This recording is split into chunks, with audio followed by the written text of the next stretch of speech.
아니 신경 10개가 있으면 다 잘라주면 안 됩니까? 아, 저 이혼할 것 같습니다. 저 좀 도와주세요. 조루 수술도 많이 하신다고 네, 하셨잖아요. 네. 이게 좀 안전한가요? 아, 수술이란 게 부작용이 전혀 없는 뭐 그런 수술은 사실 없습니다. 조루 수술도 모든 수술이 다 부작용이 0%이다 라고 얘기할 수는 없습니다. 하지만 그 수술이 어떤 수술인지에 대한 정확한 정보를 환자분들한테 전달해 드리고, 또는 이 수술했을 때 어떤 증상이 생길 수 있는지 동의를 구하고 나서 하게 되면 사실 큰 문제는 없는 것 같아요. 이제 음경의 배부신경이라고 해서 음경의 감각을 담당하는 신경이 있는데, 사정이 좀 빠르신 분들은 저희가 봤을 때 배부신경의 개수가 많아요. 굵기도 더 굵은 걸로 되어 있어요. 그러니까 자극을 더 빨리 받아들이는 거예요. 네, 그런 분들은 신경의 일부를 차단을 해줍니다. 감각의 예민도, 감각을 느끼는 걸 좀 떨어뜨리는 거죠. 우리나라에서는 그 수술을 조루증 치료로 굉장히 많이 하고 있어요. 사실 수술 후 만족도도 굉장히 좋은데 신경을 절제해주는 방법이다 보니까 다시 신경이 연결되는 경우가 있습니다. 재발률이라는 게 있어요. 그래서 한 10% 안팎에서는 나중에 조루증이 재발된다, 다시 사정이 빨라졌어요, 이런 게 생길 수도 있습니다. 네. 그러면 재발이 되면 또 다시 수술을 해도 되는 거예요? 할 수는 있는데, 예를 들어서 음경 배부신경이 예를 들어서 10개가 있어요. 그러면 나는 조루증을 치료하려면 10개를 다 잘라주세요.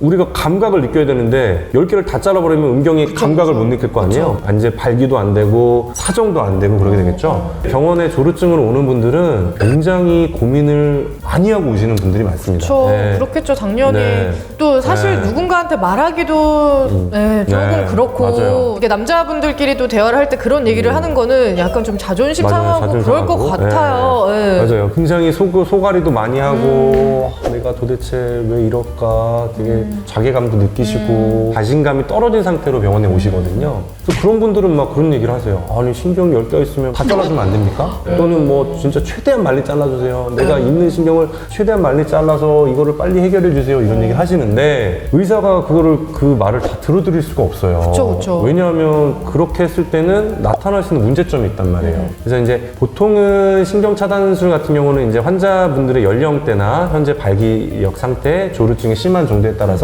차단하는 정도를 좀 다르게 합니다. 좀 제일 기억에 남는 조루 환자분이 있다면?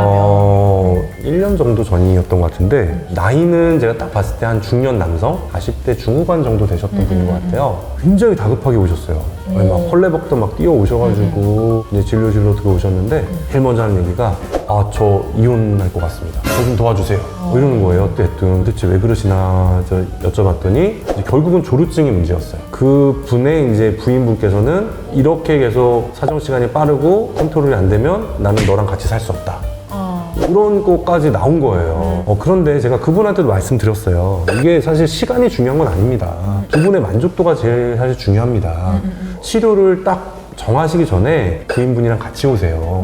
네, 그렇게 말씀드렸던 경우가 있었어요. 결론적으로 말씀드리면 나중에 이제 부인분이랑 같이 오셔서 상담을 같이 하시고, 음경의 외형적으로 개선도 같이 원하시는 부분이 있어서 이제 음경 확대술을 같이 하셨던 분이 있었습니다. 그렇게 다급하게 아침에 찾아오셨는데 수술하고는 오셔서 또 굉장히 수술 결과에 대해서 만족하셨고, 그 이후로는 제가 또 보지를 못해서 지금 현재 어떻게 계시는지 잘 모르겠는데 그 분이 굉장히 좀 기억에 많이 남는 분입니다. 굉장히 보람이 생기실 것 같아요. 맞아요. 예, 맞아요. 예. 제가 그분의 좀 원활한 결혼 생활을 지속하실 수 있도록 좀 도와드렸구나 하는 생각이 좀 들긴 합니다.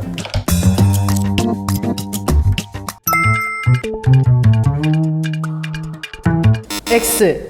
이거는 저는 반대로 알고 있어요. 오히려 자위를 많이 하면 지루가 생긴다라고 알고 있습니다. 맞죠? 우선 결론은 O.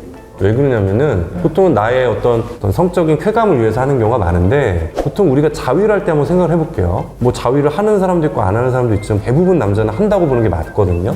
횟수는 좀 차이는 있지만.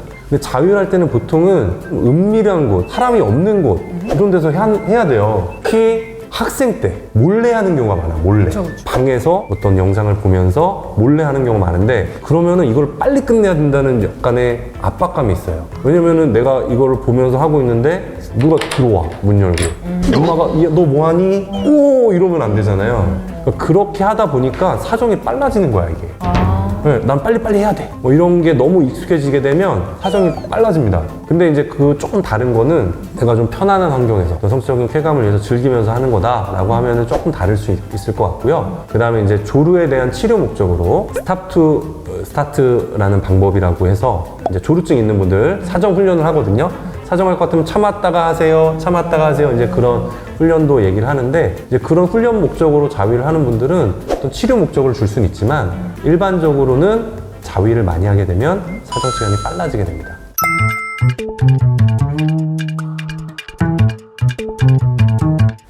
오, 있을 것 같아요. 네, 네. 맞습니다. 있을 수 있죠. 분명히 이제 조루증도 치료할 수 있고요. 조루 치료 중에 아까 말씀드렸듯이 심리치료, 행동치료라는 게 있습니다. 행동치료라는 거는 내 스스로 훈련해 보는 거예요. 성생활 하면서 내가 사정이 될 것 같으면 참는 연습. 쥐어짜는 스키징 메소드라고 해가지고 뭐 이렇게 사정활 같은 음경을 쥐어짜세요. 딱 눌러주세요. 이제 이런 얘기를 하는 경우도 있는데 그런 것처럼 이제 훈련을 하는 거죠. 사정을 내가 조절할 수 있는 능력을 키워보는 거예요. 그 다음에 제가 이제 성생활에서 중요한 거는 이제 말씀하셨지만 남녀 간의 관계거든요. 성생활을 뭐 30초를 하든 뭐 10분을 하든 뭐 1시간 하든 그 두 사람의 만족도가 사실 가장 중요합니다. 네, 그렇기 때문에 시간에 너무 얽매이지 말고요. 나는 어떻게 하는 게 좋다. 어느 정도 시간이 좋다. 이런 거에 대해서 서로 충분하게 이야기하고 만족도를 높이는 게 중요하겠죠. 그렇기 때문에 조루증이라는 것도 꼭 약을 먹어야 되는 거냐 꼭 수술을 해야 되는 거냐 네, 그런 게 아니라 어떤 행동치료 또는 현관교 횟수를 통해서 충분히 조절 가능한 질환이다라고 말씀드릴 수 있겠습니다. 네. 오. 왜냐하면 제가 알기로는 이게 감각 기간이 조금 무뎌지기 때문에 좀 시간이 길어진다고 알고 있거든요. 네네. 그쵸? 맞아요. 맞췄어. 네. 조금 생각해야 될 게 있는데 말씀하신 대로 술을 먹게 되면 우리가 감각이 떨어지죠. 술을 되게 많이 먹은 상태에서 누구한테 딱 때리면은 맞은 것 같지도 않네 뭐 이렇게 생각할 수 있죠. 그러니까 감각이 떨어져요. 우리가 사정을 한다는 거는 감각이 점점 이렇게 쌓여서 최고조에 도달할 때 사정을 하게 되는 건데 감각이 떨어지니까 당연히 이렇게 올라가는 속도가 더뎌질 수밖에 없겠죠. 근데 사정이 당연히 늦어질 수밖에 없습니다. 술을 먹고 하면은 사정 시간을 좀 지연시킬 수 있어요. 이렇게 얘기하는 거는 맞는 방법입니다. 하지만 한 가지 고려사항은 뭐냐면 이제 발기능이에요, 발기능. 술을 먹으면 내가 받아들이는 능력이 떨어지기 때문에 발기가 잘 안 될 수가 있어요. 또는 관계 중에 발기 강직도가 좀 떨어질 수도 있겠죠. 그런 것도 좀 고려를 해야 됩니다. 비뇨기과 전문의 선생님께서 직접 나와서 해주시는 채널이기 때문에 여러분들 궁금하신 사항이 있으시면 저희 댓글로 남겨주시면 저희가 다음 주제로도 또 활용을 할 수가 있으니까요. 많은 사랑을 부탁드립니다.